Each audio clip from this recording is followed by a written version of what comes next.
हिंदू किस नबी की उम्मत है? प्यारे दोस्तों, कुरान करीम में अल्लाह ताला फरमाता है कि हमने हर कौम के अंदर नबी और डर सुनाने वाला भेजा है। और फिर हदीस मुबारका से हमें यह भी पता चलता है कि पूरी दुनिया की हर कौम और हर एक जगह जहां इंसानियत आबाद थी वहां 1,24,000 पैगंबर भेजे गए, लेकिन इनमें से सिर्फ 25 का ही जिक्र मिलता है। क्योंकि अगर इन सब के नाम, जिंदगी और कौमों के हालात बयान होते तो फिर कुरान इबरत की किताब के बजाय इतिहास की किताब ज्यादा मालूम होती। शायद इसीलिए इनका जिक्र करना जरूरी नहीं था।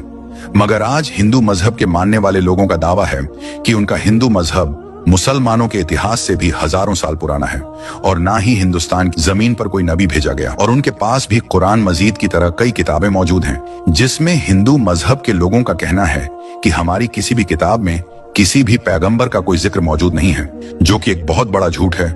और सूरतुल अंबिया आयत के अंदर अल्लाह ताला फरमाता है कि हमने आपको तमाम जहान के लिए यानी कयामत तक के इंसानों के लिए हिदायत बनाकर भेजा, जिसका मतलब है कि इसमें हिंदुस्तान की सरजमीन भी शामिल है।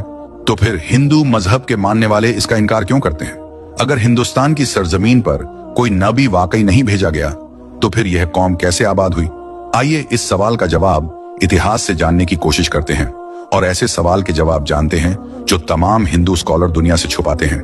हिंदू मजहब के मानने वाले लोगों का दावा है कि यह दुनिया का सबसे पुराना मजहब है, इतना पुराना कि जब इस्लाम या मुसलमान लफ्ज का वजूद तक मौजूद नहीं था, जो कि सही भी है क्योंकि कुफ्र और शिर्क की शुरुआत तो उसी दिन से हो गई थी जब हजरत आदम अलैहिस्सलाम के बेटे काबिल ने हाबिल को कत्ल किया था और उनसे अलग होकर कुफ्र और शिर्क के अंदर मुब्तला हो गया था।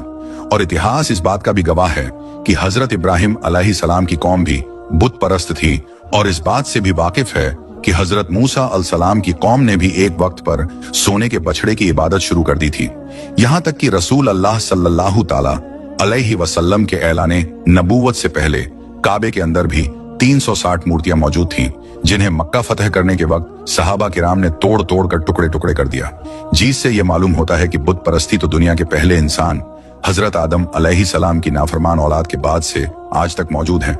मगर इसका ताल्लुक किसी मजहब से नहीं है बल्कि गुमराही से है, जो कि शैतान उनसे करवाता रहा है। जहां तक हिंदुस्तान की सरजमीन का ताल्लुक है तो यहाँ पर उन लोगों की हिदायत के लिए यकीनन कई पैगंबर भेजे गए जिनकी कुछ टीचिंग्स आज भी सही हालत में मौजूद हैं, मगर ज्यादातर को बिगाड़ दिया गया और उसी की वजह से बुत परस्ती और गुमराही शुरू हो गई।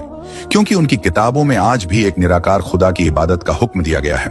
उन्हें भी यह बताया गया है कि खुदा का कोई शरीक नहीं है, वह एक है, उसकी कोई औलाद नहीं, मगर फिर भी उसकी कई मूर्तियां बनाकर उसके शरीक खुदा बनाकर उसकी पूजा होती है। और आज तक हिंदू मजहब के अंदर छोटे बड़े मिलाकर 36 करोड़ देवी देवता माने जाते हैं, या यूं कहे कि आज तक 36 करोड़ बुत बनाए जा चुके हैं। हिंदू स्कॉलर्स का यह दावा है कि इस्लाम की शुरुआत आज से 1400 साल पहले हुई और हिंदू मजहब दुनिया का सबसे पुराना मजहब है। इसीलिए इस्लाम का हिंदुस्तान की सरजमीन से कोई ताल्लुक नहीं। मगर कुछ अक्ल रखने वाले भी इस बात को नहीं जानते कि दुनिया का पहला